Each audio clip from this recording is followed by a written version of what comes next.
Bismillahirrahmanirrahim. Assalamualaikum warahmatullahi wabarakatuh.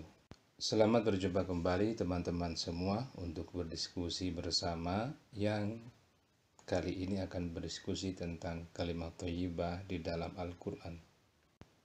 Kalimat thayyibah, perkataan yang baik yang harus diucapkan dalam keadaan tertentu yang tentunya memiliki banyak kebaikan untuk kehidupan kita. Baik teman-teman semua, apa yang paling kita ingat tentang kalimat thayyibah? Basmalah, Bismillahirrahmanirrahim. Assalamualaikum warahmatullahi wabarakatuh. Ada tasbih, subhanallah, tahmid, alhamdulillah, tahlil, la ilaha illallah, takbir, Allahu akbar, hauqalah, la haula wala quwwata illa billah, dan istighfar, astagfirullahaladzim. Tentu saja ini diantaranya dan masih banyak lagi. Pada diskusi kali ini kita akan mendiskusikan dua saja, yaitu tentang basmalah dan hamdalah. Yang pertama tentang basmalah. Apa yang paling kita ingat tentang basmalah?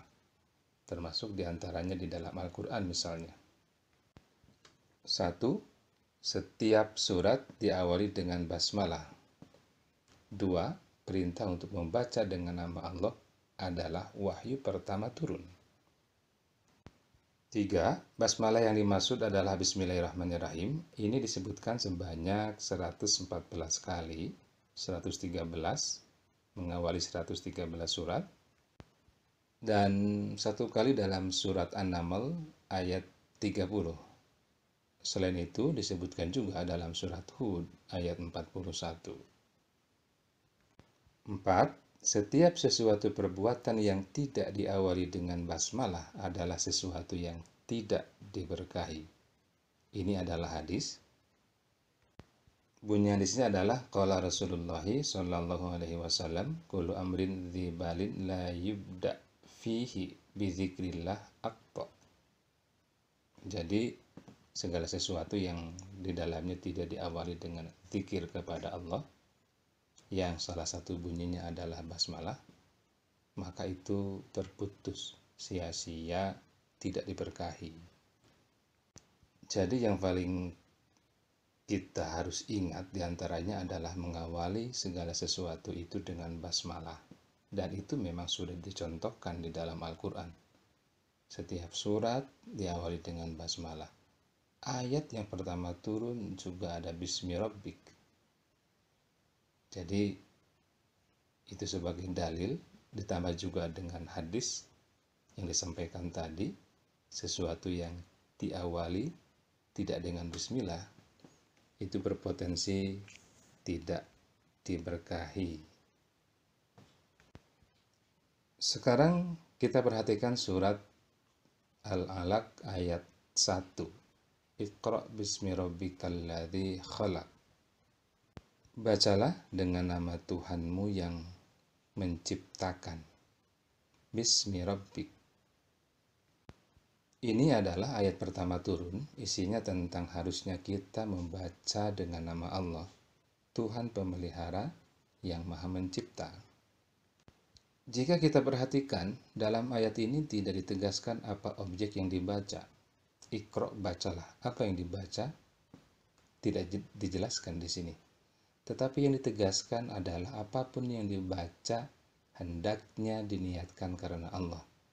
Jadi Iqra, apa yang dibaca tidak dijelaskan, tetapi yang utama Bismi Rabbik, dengan nama Allah.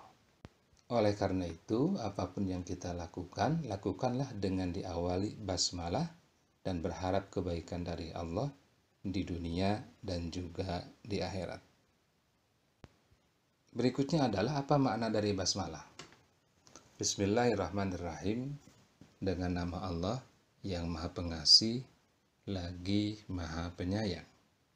Ar-Rahman maha pengasih, Ar-Rahim maha penyayang. Di antara ulama ada yang memahami bahwa Rahman itu terambil dari kata rahima dengan mengikuti pola kata fa'lanun, yang diantara maknanya adalah menyeluruh atau sementara. Itulah kenapa kita sering mendengarkan di antara ulama menjelaskan bahwa Allah itu Maha Rahman, Maha Pengasih, adalah Maha Pengasih kepada seluruh umat manusia. Itu sifatnya menyeluruh. Di dunia itu sifatnya sementara. Kemudian kata Ar-Rahim terambil dari kata rahimah juga, tetapi mengikuti pola kata fa'ilun yang diantara maknanya adalah sebagian atau berkelanjutan. Sehingga kita pun sering mendengar penjelasan bahwa Allah Maha Penyayang adalah Maha Penyayang kepada orang-orang yang beriman di akhirat. Kepada orang yang beriman artinya sebagian, di akhirat artinya berkelanjutan. Berikutnya adalah tentang hamdalah. Apa yang kita ingat tentang hamdalah? 1. Beberapa surat diawali dan beberapa lainnya diakhiri dengan hamdalah. 2. Hamdalah berkaitan dengan nikmat yang Allah anugerahkan untuk kelangsungan kehidupan yang baik bagi kita. Lihat misalnya surat Al-Fatihah, segala puji bagi Allah Tuhan semesta alam. Kemudian surat Al-An'am ayat 1, segala puji bagi Allah yang telah menciptakan langit dan bumi dan mengadakan gelap dan terang. Tentu ini anugerah, ada gelap, ada terang. Kemudian lihat juga surat Al-Kahfi ayat 1, segala puji bagi Allah yang telah menurunkan kepada hambanya Alkitab, Al-Quran, dan Dia tidak mengadakan kebengkokan di dalamnya. Tentu ini juga adalah nikmat, kebaikan. Al-Quran adalah panduan, petunjuk hidup. Lihat juga misalnya surat Saba ayat 1, segala puji bagi Allah yang memiliki apa yang ada di langit dan apa yang ada di bumi, dan baginya pula segala puji di akhirat. Allah Maha Adil, apapun yang kita lakukan, kebaikan di dunia akan mendapatkan balasan di akhirat tentu saja. Lihat juga misalkan surat Fatir ayat 1, segala puji bagi Allah pencipta langit dan bumi. Apa yang paling kita ingat? Yang ketiga adalah mengawali perbuatan dengan basmalah dan mengakhirinya dengan hamdalah. Yang keempat, setiap mendapatkan kebaikan, ucapkanlah hamdalah. Alhamdulillahi Rabbil Alamin. Pertanyaan berikutnya adalah apa bedanya syukur dan tahmid? Jadi kita bersyukur, kemudian juga kita mengucapkan Alhamdulillah. Syukur berkaitan dengan kebaikan yang kita dapatkan.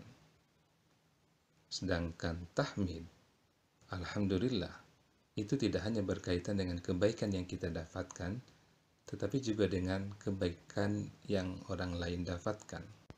Jadi kalau kita mendapatkan nikmat, kita bilang Alhamdulillah. Ketika orang lain mendapatkan nikmat, kita bilang Alhamdulillah. Kita sehat, Alhamdulillah. Orang lain sehat, kita bilang Alhamdulillah. Kita lulus dari kuliah, kita bilang Alhamdulillah. Orang lain lulus dari kuliah, kita bilang Alhamdulillah. Jadi, berkaitan dengan kebaikan bukan hanya yang kita dapatkan, tetapi juga yang didapatkan oleh orang lain. Karena segala puji adalah hanya milik Allah. Teman-teman semua, terima kasih telah mengikuti kajian ini. Silakan komentari saja untuk diskusi berikutnya. Atau mungkin ingin sharing, berbagi pengetahuan tentang kalimat thayyibah ini. Silakan diisi saja. Kita bertemu pada materi berikutnya. Sukses untuk semua. Assalamualaikum warahmatullahi wabarakatuh.